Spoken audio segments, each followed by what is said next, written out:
തിരികെ വന്നെങ്കിൽ എന്ന് ആശിക്കുന്ന സ്കൂൾ കാലം. ഞാൻ 9th-ലും നീ 10th-ലും. ട്യൂഷൻ ക്ലാസ്സിലാണ് നമ്മുടെ തുടക്കം. ബാച്ചോ ടൈമോ ഒരുമിച്ചല്ലെങ്കിലും യാദൃശ്ചികമായി നീ എന്നെ കണ്ടിരുന്നു. സുഹൃത്തുക്കൾക്കിടയിലെ തമാശ പോലെ ഓരോ ആൺകുട്ടികൾക്കും ഓരോ പെൺകുട്ടിയെ നോക്കിക്കോ എന്ന് പറഞ്ഞ് നിനക്ക് കിട്ടിയത് എന്നെയും. നിനക്ക് എന്നെ ഇഷ്ടമാണെന്ന് എന്റെ ഫ്രണ്ട്സിനോട് നീ പറയുമ്പോഴും നീ ആരാണെന്നോ എന്താണെന്നോ എനിക്കറിയില്ല. ഒരു ദിവസം നിന്റെ എല്ലാ ഫ്രണ്ട്സും ഭീഷണിപ്പെടുത്തുന്ന ആ നിമിഷമാണ് സൈക്കിളിൽ ക്യൂട്ടായി വരുന്ന നിന്നെ ഞാൻ കാണുന്നത്. ഒരു നിമിഷം ഞാൻ എല്ലാം മറന്നു. യെസ് എന്ന് ഉറക്കെ വിളിച്ചു പറഞ്ഞെങ്കിലും വീട്ടിലെത്തിയപ്പോഴാണ് ഞാൻ വേറെ റിലേഷനിലാണെന്ന് എനിക്ക് ഓർമ്മ വരുന്നത്. നീണ്ട കുറെ കാലം തമ്മിൽ ഫ്രണ്ട്സ് ആയിരുന്ന കാലം. ഒരു ബ്രേക്കപ്പ് സ്റ്റോറിയിൽ നിന്നാണ് വീണ്ടും മെസ്സേജ് അയച്ചു തുടങ്ങിയത്. അങ്ങനെയാണ് നമ്മൾ ഒന്നുകൂടെ ക്ലോസ് ആയത്.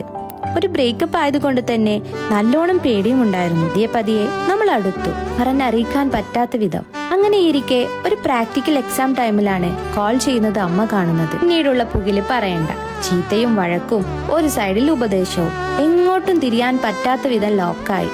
ചുരുക്കത്തിൽ പറഞ്ഞാൽ ഒരു ഹോം അറസ്റ്റ്, എങ്ങും വിടില്ല എന്ന് കണ്ടപ്പോൾ അച്ഛൻ ആളെ വിട്ട് നിന്റെ വീട്ടിൽ പ്രോബ്ലം ഉണ്ടാക്കിയതെല്ലാം ഞാൻ ഓർക്കുന്നുണ്ട്. നിന്റെ കൂടെയുള്ള നല്ല നിമിഷങ്ങൾ മാത്രമായിരുന്നു ഈ സമയങ്ങളിലെ ഏക ആശ്വാസം. എന്റെ സ്നേഹം നീ തിരിച്ചറിഞ്ഞ നിമിഷം അതാണെന്ന് തോന്നുന്നു. ഇത്രയും പ്രശ്നങ്ങളിലും നിന്നോടുള്ള ഇഷ്ടത്തിൽ ഒരു കുറവും വന്നിട്ടില്ലെന്ന നിന്റെ തിരിച്ചറിവും നമ്മൾ കൂടുതൽ അടുത്തു.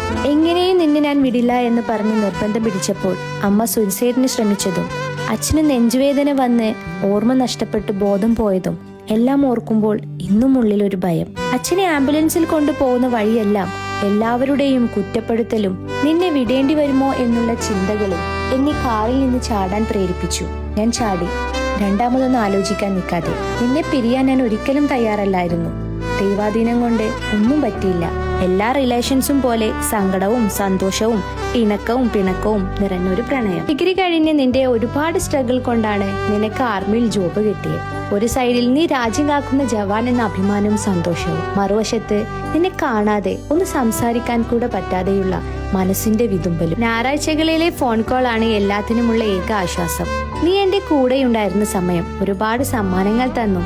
അതിന്റെ കൂടെ നീ എനിക്ക് ഒന്നും ചെയ്യുന്നില്ല എന്ന പരാതിയും എല്ലാം മറികടന്ന് ഞാൻ നിന്നെ എങ്ങനെ നോക്കിയോ അതിന്റെ 10 മടങ്ങ് കൂടുതൽ കെയറിങ്ങിലൂടെയാണ് നീ ഇപ്പോൾ എന്നെ നോക്കുന്നത്. നീ നിന്റെ ആർമി എന്ന സ്വപ്നത്തിൽ എത്തിയിരിക്കുന്നു. ഞാനും എന്റെ പ്രൊഫഷണൽ ടീച്ചിങ് ആണെങ്കിലും പാഷനു വേണ്ടി പ്രയത്നിച്ചു കൊണ്ടിരിക്കുന്നു.